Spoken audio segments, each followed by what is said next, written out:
Hello friends, welcome back to my channel. So friends, आज की video में हम डिस्कस करेंगे how to revise paper 15, that is direct tax laws and international taxation in 5 days.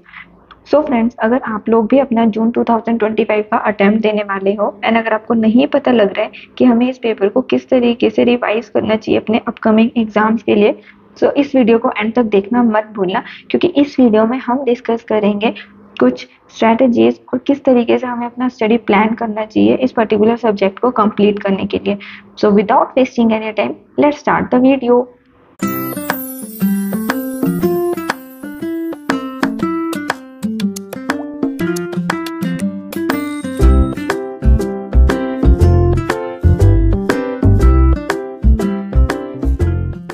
So friends, सबसे पहले हम इस सब्जेक्ट का सिलेबस स्ट्रक्चर देख लेते हैं ताकि हमें ये पता चले कि कौन सा सेक्शन कितनी वेटेज होल्ड कर रहा है।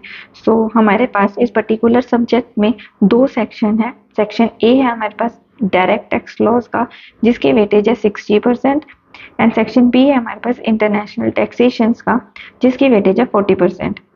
सो as you all know, section A में हमारे पास टोटल 11 टॉपिक्स हैं, जिसकी ओवरऑल वेटेज है 60%। सो हमारे पास कुछ पर्टिकुलर टॉपिक की कोई भी पर्टिकुलर वेटेज नहीं मेंशन है, इसलिए हमें हर एक टॉपिक को अच्छे से थॉरोली प्रिपेयर करना पड़ेगा एंड देन ओवरऑल सेक्शन में हमें 60% अपना होल्ड बनाना पड़ेगा ताकि हम अच्छे मार्क्स इस पर्टिकुलर सब्जेक्ट में ले सकें। सेम सेक्शन बी में हमारे पास बेसिकली 3 टॉपिक्स हैं एंड इनकी ओवरऑल वेटेज है 40%। सो यहाँ पर भी हमें हर एक टॉपिक को अच्छे से रिवाइज करना पड़ेगा ताकि हम इस पर्टिकुलर सेक्शन में 40% मार्क्स जो है वो ओवरऑल लेके आ सके। सो फ्रेंड्स, ये तो हो गई हमारे पास सिलेबस स्ट्रक्चर की बात। अब हम डिस्कस कर लेते हैं हमारे पास हमारा स्टडी प्लान किस तरीके से होना चाहिए ताकि हम इस पर्टिकुलर सब्जेक्ट को 5 डेज के अंदर कंप्लीट कर सके। सो फर्स्ट डे पे आपको अपनी मैराथन कंप्लीट करनी है सेक्शन ए की, दैट मीन्स डायरेक्ट टैक्स की। आपके पास जितने भी टॉपिक्स हैं उनकी जितनी भी मैराथन्स आप लोगों के पास अवेलेबल है वो आपको फर्स्ट डे के अंदर कंप्लीट करनी है अच्छे से। देन सेकेंड डे पे आपको मैराथन कंप्लीट करनी है अपने सेक्शन बी की, जो है इंटरनेशनल टैक्सेशन की। सो फ्रेंड्स, अगर आप लोगों को इस पर्टिकुलर सब्जेक्ट की मैराथन्स नहीं पता है या आपने अभी तक नहीं देखी है, देन आप यूट्यूब पे सर्च कर सकते हो, आपको इजीली अवेलेबल हो जाएगी एंड आपको जिस भी टीचर का इजी लग रहा है समझने के लिए तो आप उनकी मैराथन देख सकते हो एंड अपना टॉपिक जो है वो इजीली कवर कर सकते हो। देन थर्ड डे पे आपको सेक्शन ए कंप्लीट करना है प्रैक्टिकल पॉइंट ऑफ व्यू से and theoretical point of view से।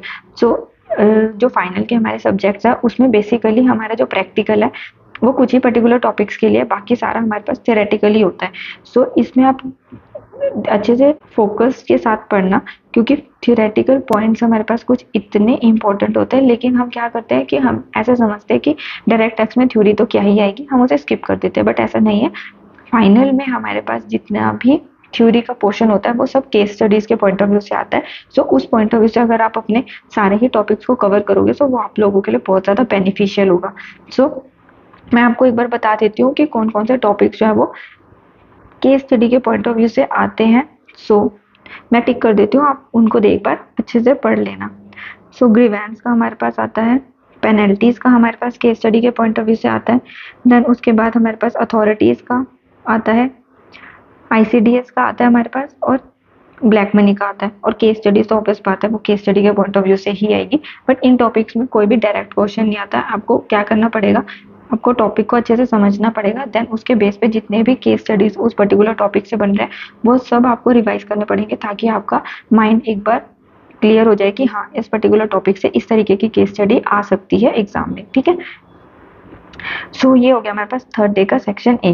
देन फोर्थ डे पे आपको सेक्शन बी कंप्लीट करना है प्लस केस स्टडीज जो सेक्शन ए में मेंशन है, ये आपको सेक्शन बी के साथ कंप्लीट करना है, क्योंकि अगर आप इसको फर्स्ट डे मतलब कि सेक्शन ए के साथ ही कंप्लीट करोगे तो वो आप लोगों के लिए बहुत ज़्यादा हेक्टिक हो जाएगा, आप बैलेंस नहीं कर पाओगे। इसलिए सेक्शन बी के साथ अगर आप केस स्टडीज़ को कंप्लीट करोगे तो वो आप लोगों के लिए ज़्यादा ईजी रहेगा।